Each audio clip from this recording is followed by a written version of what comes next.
And here we are at the Henson Robinson Zoo out at Lake Springfield, and our special guest today, Talon Thornton. Talon, thank you so much again for inviting us out here and talking about maybe what's gone on over these few years that you've been here, right? So tell us, how many years have you actually been at the Henson Robinson Zoo? Well, I started here as a volunteer back in the early 1980s.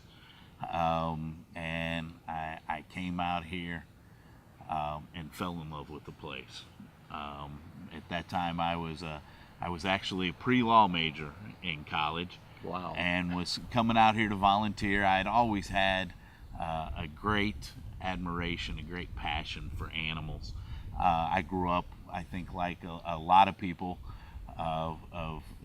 in our generation, grew up watching Marlon Perkins on Wild Kingdom. Wild Kingdom, that's right. And I, developed a passion for animals as a kid. And I came out here and started volunteering and absolutely fell in love with the place.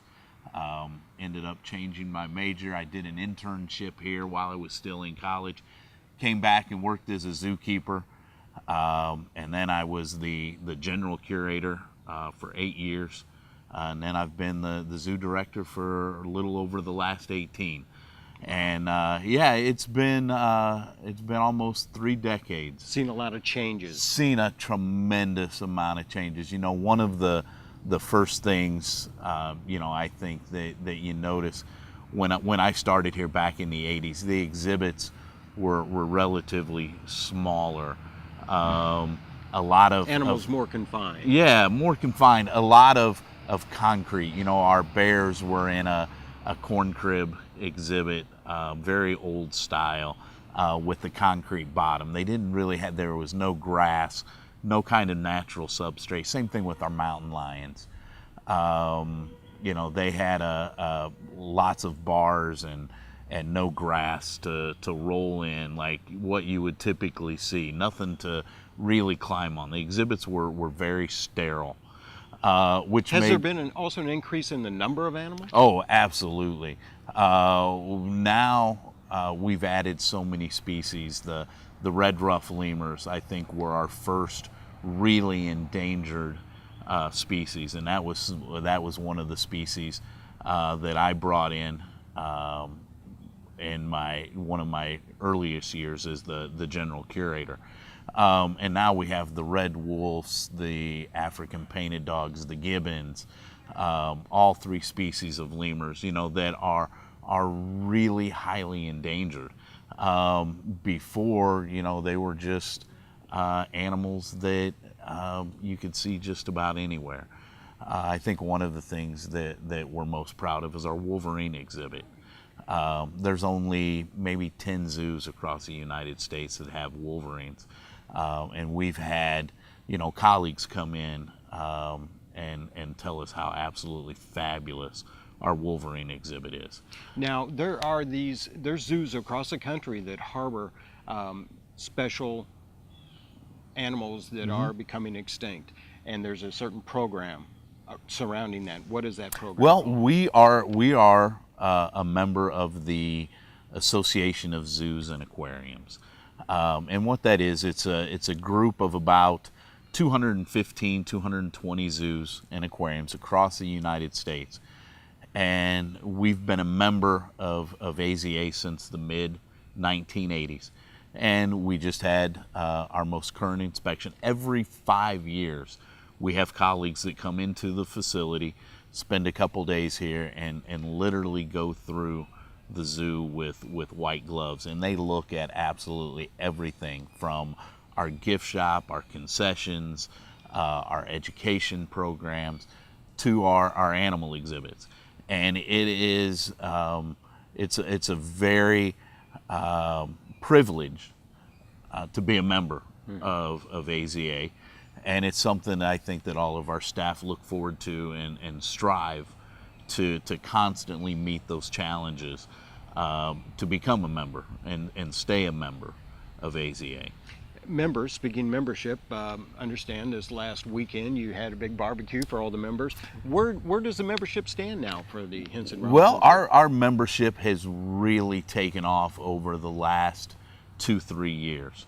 One of the things that always poses a challenge to us is our budget.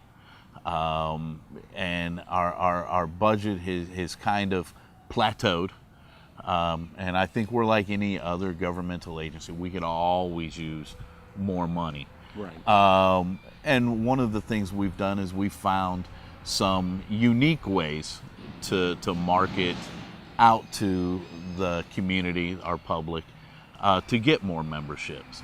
And one of the things we do as a perk to that is we had a family picnic out here the other night. We grilled, one of our maintenance guys and myself cooked dinner for about 150 people. And it was a great evening. We had different activities. We had some of our volunteers here with some of the animals that they could see up close. Now, over the years, we've seen you on Channel 20 with animals, like on the noontime program or even other times. But was there any animals that you really had to adjust to over the last 33 years, roughly? To be able to handle them like that? Yeah, and the animals that we take on TV, there's always that unique opportunity to be bitten, to be pinched, to be grabbed, and there's a lot that goes on that we try to hide from the camera.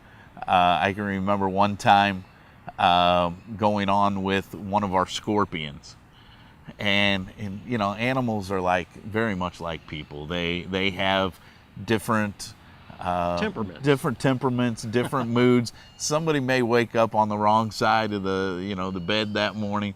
But we were doing, I was doing a segment on Channel 20 with one of our African scorpions. Now these things have these great big pinchers on the front of them.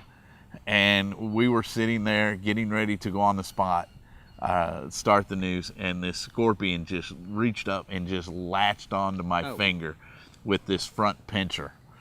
And it was difficult keeping my mouth shut and to go on and continue the spot. So you'd have to think twice before you take that scorpion out again, right? You have to think twice, and usually it's funny. That's the one thing I always have to ask when these guys give me animals to take on and do a TV spot or a radio spot. My first question is, do they bite? And I always get conflicting answers depending on who I ask. I took a hedgehog on a radio show last year, and that hedgehog latched onto my finger, and I couldn't get him to let go. Luckily, we were on radio, and people couldn't see this hedgehog latching onto my finger. But those are the things that have made this job so interesting and so unique over this long period of time, is that it's always different. One of your biggest accomplishments, do you feel? I think definitely our Wolverine exhibit. We just tore down our last corn crib cage.